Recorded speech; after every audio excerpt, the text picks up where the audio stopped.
दोस्तों आज हम आपके लिए लेकर आए हैं हिंदू विवाह अधिनियम की धारा 9।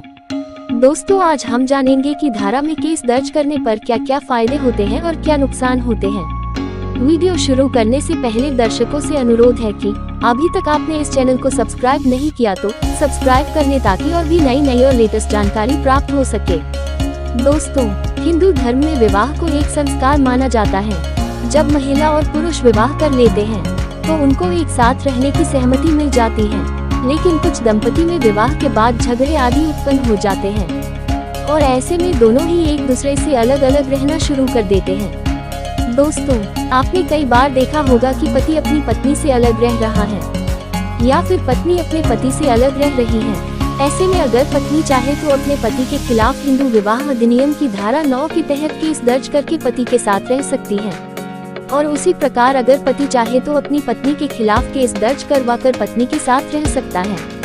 विवाह के बाद ऐसी समस्या हो जाने के पश्चात वैवाहिक अधिकार पाने के लिए पति या पत्नी दोनों ही याचिका दर्ज करवा सकते हैं, जिसमें धारा 9 के अंतर्गत फैसला सुनाया जाता है। दोस्तों ये जानते हैं ये केस कितने दिनों तक चल सकती है। दोस्तों अगर पत्नी अपने पति के खिलाफ धारा 9 के अंतर्गत केस दर्ज करवाती है या फिर पति अपने पत्नी के खिलाफ धारा 9 के अंतर्गत केस दर्ज करवाता है तो ऐसे केस धारा 9 के केस को खत्म होने में 2 से 3 साल तक का समय लग जाता है।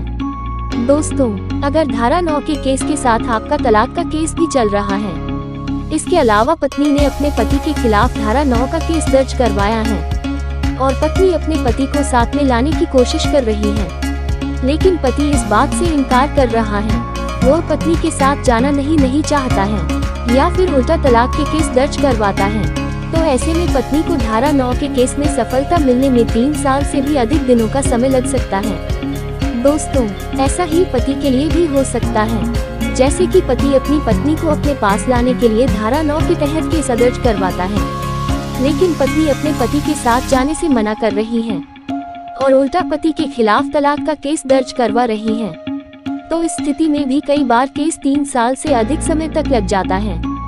दोस्तों अगर कोई पति अपनी पत्नी से अलग रह रहा है या फिर कोई पत्नी अपनी पति से अलग रह रही है, तो ऐसे में पति या पत्नी दोनों ही एक दूसरे के खिलाफ धारा 9 के अंतर्गत केस दर्ज करवा सकते हैं। यानी कि अगर पत्नी चाहे तो अपने पति के खिलाफ ऐसा केस दर्ज करवा सकती है कि वह उसके पति के साथ रहना चाहती है। वही अगर पति चाहते हैं कि पत्नी उसके साथ रहे तो ऐसे में पति भी अपने पत्नी के खिलाफ केस दर्ज करवा सकता है और पत्नी को अपने साथ रहने के लिए धारा 9 के अंतर्गत केस दर्ज करवा सकता है। इस धारा 9 का मुख्य उद्देश्य यह है कि पति पत्नी के बीच टूटती हुई शादी को बचाया जा सके। आइए दोस्तों सेक्शन 9 के फायदे देख लेते हैं कि इस धारा से क्या क्या फायदा मिल सकता है।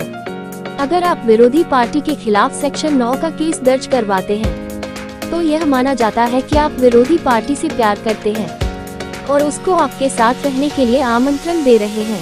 अगर विरोधी पार्टी ने आप पर तलाक के केस दर्ज किया है तो ऐसे में आप सेक्शन 9 केस दर्ज करवाकर फायदा ले सकते हैं। अगर सामने वाली पार्टी ने आपके खिलाफ तलाक के केस दर्ज करवाया है और आप तलाक देना नहीं चाहते हैं, आप आपके पार्टनर के साथ रहना चाहते हैं, तो ऐसे में आप सेक्शन 9 का सहारा ले सकते हैं।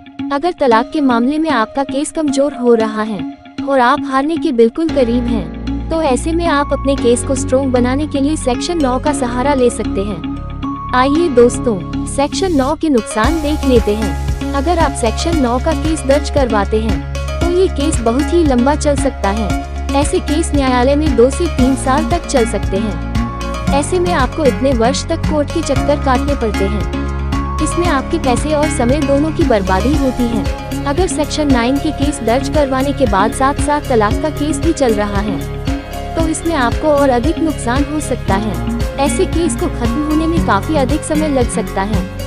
अगर आपकी विरोधी पार्टी ने आपके खिलाफ सेक्शन 9 का केस दर्ज किया है और आप अपने विरोधी की बात नहीं मानते हैं, तो ऐसे में आप और अधिक परेशानी में फंस सकते हैं। ऐसे में जज आपके खिलाफ उल्टा आदेश भी कर सकते हैं।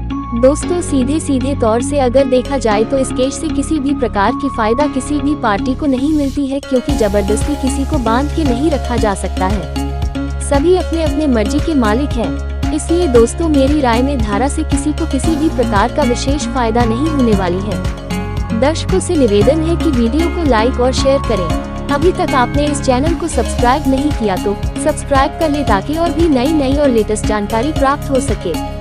दोस्तों, इस चैनल के माध्यम से कानूनी जानकारी देना ही हमारा मकसद है ताकि आप अपने अधिकारों के प्रति जागरूक रहें।